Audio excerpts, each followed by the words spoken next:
Atomi šķiet, ka ir ar savu unikālo zīmolu spēku. Lai gan konkurence pastāv ar citiem, kā jūs domājat, kas ir atomi unikālais zīmola spēks? Kas to pārsniedz? Jautājuma līmenis ir pieaudzis apskatot atomi kā izplatīšanas uzņēmuma. Būtisko raksturu es domāju, ka atbild uz jautājumu, kāda vērtība ir izplatīšanas uzņēmumam, ir vienkārša. Tirdzniecības nozare ir saistīta ar ražotāju un patērētāju. Savienošanu visīsākajā ceļā un ar minimālām izmaksām. Es domāju, ka būdams ļoti uzticīgs savam pamatam. Atomi nav mēģinājusi izcelties ar kādām īpašām darbībām, bet gan ir bijusi ļoti uzticīga saviem pamatiem, un tas ir radījis atšķirību salīdzinājumā ar uzņēmumiem, kas to nedara. Lai gan jūs runājat pieticīgi, būt uzticīgam pamatiem patiesībā nav tik grūti. To ir viegli teikt.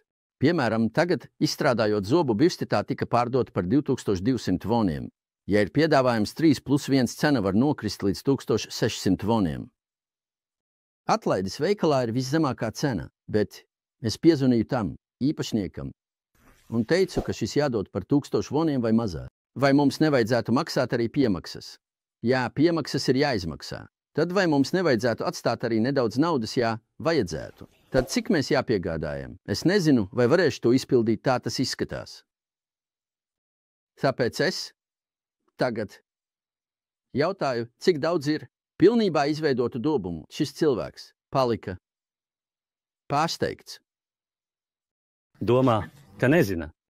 Kāds izplatīšanas uzņēmuma prezidents runā par dobumiem? Jā, tāpēc es tagad uzliekos uz dažām unces injekcijas kustībām. Tā es jautāju. Tātad kopš tā brīža viņš stingri iztaisnoja savu stāju. Un attieksme mainījās. Kāda virzienā ir gaisa ventilācija, viņš uzdeva dažus konkrētus jautājumus. Tad es sapratu, ka šis cilvēks ir tāds, ar kuru varētu apspriesties, un ka saruna būs iespējama. Tāpēc es centīšos nerakstīt pārāk daudz. Ražotnē atstāsim 10%.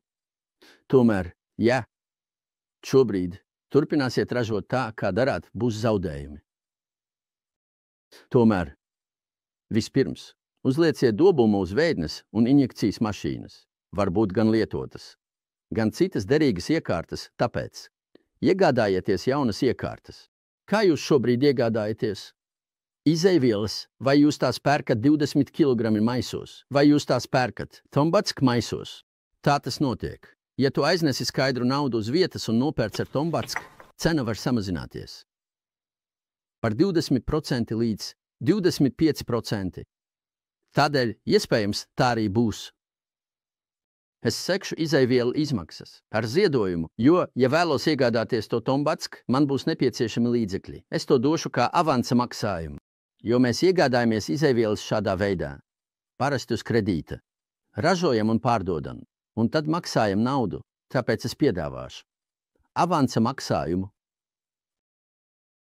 Vai jūs varat pielāgot cenu? Uz to viņi atbildēja, ka mēģinās tātad.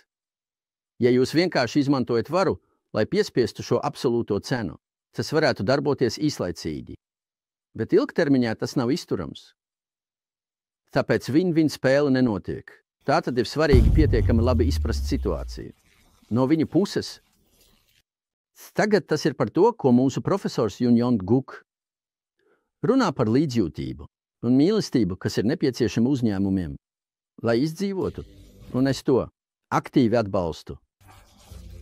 Tāpēc, lai to izdarītu, ir nepieciešams, lai tehniskajiem priekšsēdētājiem būtu attiecīgā pieredze. Jā, ja mēs tagad precīzi saprotam atomiju, biznesa modeli. Es arī sapratu.